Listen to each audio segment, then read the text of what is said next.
Hi everybody, Sherry from the Army Wellness Center, Fort Sill.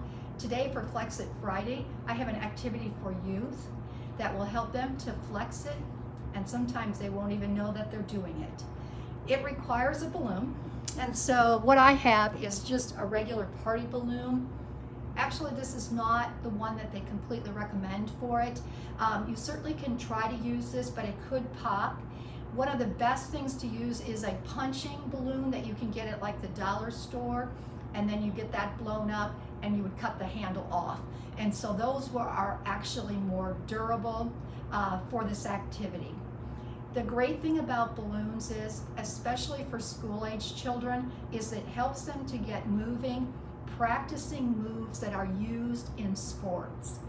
Even if the child is not interested in sports at all, getting the body moving in this way will help to encourage the child to want to be a mover for life. And the best part of it is you're using a prop that's a lot of fun. If you have a room full of people, like if you're a teacher or whatever, and you're using this in a classroom type of setting, which you probably wouldn't, I guess like a PE type of setting is what I need to say, then having the different colorful balloons are very exciting for kids. All right, here are some moves. Oh, and the last thing is, this is a precursor for medicine ball games or more advanced types of weights that you can use with some of these activities. All right, so the first one is called the squat jump. So you have the child get the balloon and hold it at their chest. Legs are going to come out in a wide squat. They're going to go down, and then they are going to throw the balloon up in the air and catch it down low.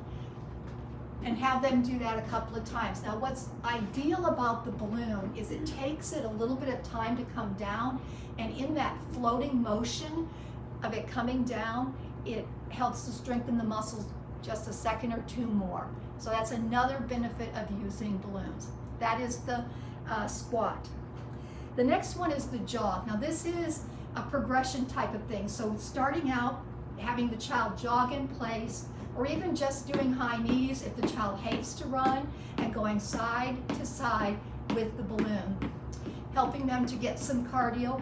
Remember, kids do very well with spurts of energy, so they don't have to do long sessions of cardio or something like that to get fit. But then if you want to progress it and actually make it more harder and intense for the child, then you can do the front squat, and they're going to take and twist with the balloon, utilizing those core muscles side to side. Then we have the balloon push-up. So placing the balloon down on the floor in front of the child's head. We'll start off with plank, which would be the beginning level. And then they hold their plank, getting it in good position, and then tap the balloon. And then if you want to make it harder, you can have the child do a push-up, tap the balloon, push-up, tap the balloon. Let them do it for as long as they like. Maybe not try to control the amount of reps in this particular situation, so that they can just enjoy the move without having to have that undue stress, adult stress. You got to do this many. All right, the next one is the knee bounce. Kids will love this one. You're going to bounce the balloon off your knee. So the child will have to try to stay with it. You can have them do one knee only, the right knee, and then have them do the left knee, and then alternate between knees. That's the knee bounce. Then we have the plank walk.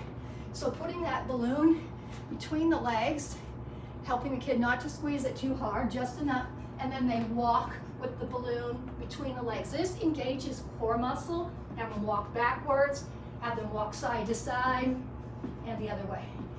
Squeezing that balloon helps to engage the core muscles, which we all know it's good for stability and strength. All right, and then the next one is the curl up and toss the balloon. So that's you're getting them to do sit-ups in a fun way. And we're gonna toss it up, curl up, lower down, toss it up, catch it. It's okay if they miss it like I just did. We want the kids to enjoy themselves. Good. That's the curl up. All right, the next one is called tree. So a lot of kids are familiar with tree pose. They're going to stand on that one foot, place that leg there. They'll move the balloon, overhead, and then side to side, trying to hold on to their balance. The next fun thing for them to do, the next challenge up to progress it, would to be have the child stand in tree, toss it up, catch it, and then immediately have to get into tree pose again and grab their balance, which is very good for stop and starting action that is taught in sports. Okay, then the last one is the get up and catch it. So you get the child on the floor, you have to toss it up, you have to get up and catch it. My face hit it. Get up and catch it before it lands on the floor. Another thing to do is make them do it lying down. And then they have to get up and catch it before it hits the floor. Obviously, I need some work on that. I'm not too good at that. But that's another thing. If you're in a group of children, which maybe not so much now with COVID that you would be able to do that, but if you have a couple children in your own home, you can spread them apart, lying down, have them toss it up in the air, and make them catch the other child's balloon. That's another fun thing that you can do with it. One or all of these activities are very good for youth fitness. They're fast. I wouldn't say they're always easy, but they're short, they're inexpensive, and they can be very effective. Stay healthy, stay well.